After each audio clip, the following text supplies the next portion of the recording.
There are more worlds than this one. Many more.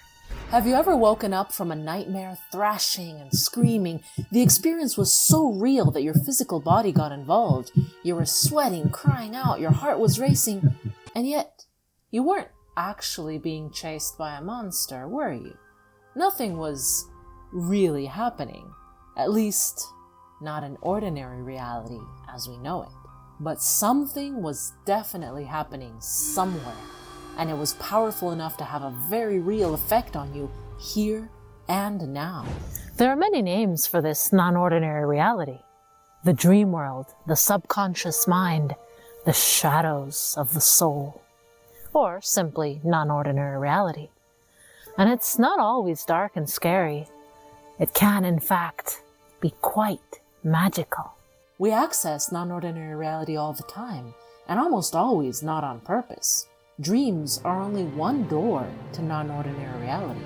Another, particularly common but dangerous door, is psychedelic drugs. But there are also ways to access non-ordinary reality consciously, intentionally, and with a mission. Imagine that you could go back into that nightmare while awake, knowing you were safe, and face that monster that's chasing you and ask it, who are you?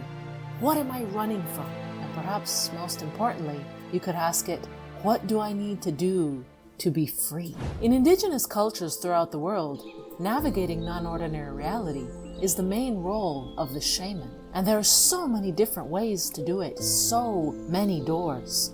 In Colombia, where I'm from, shamans from various different cultures mostly use sacred medicine plants, like ayahuasca, for example. In Siberia, North America, and other places, a rhythmic drum beat is commonly used to guide the person on the journey to non-ordinary reality and back. Some cultures use breathwork, or prayer, or dance. But I've found that the very simplest way to enter non-ordinary reality is to just ask. Ask a question that is burning inside you, and the answer will come. It can come as a feeling, an image, a voice. To me, it always comes as a story. I learned to journey to this magical world while I was living alone in a cabin in the woods, desperately seeking to heal my soul. What I found there was dangerous and more wonderful than I could ever imagine. Because all along, my soul had been just as desperately wanting to speak to me. It just needed me to listen. What questions are burning within you? For what answers does your soul hunger?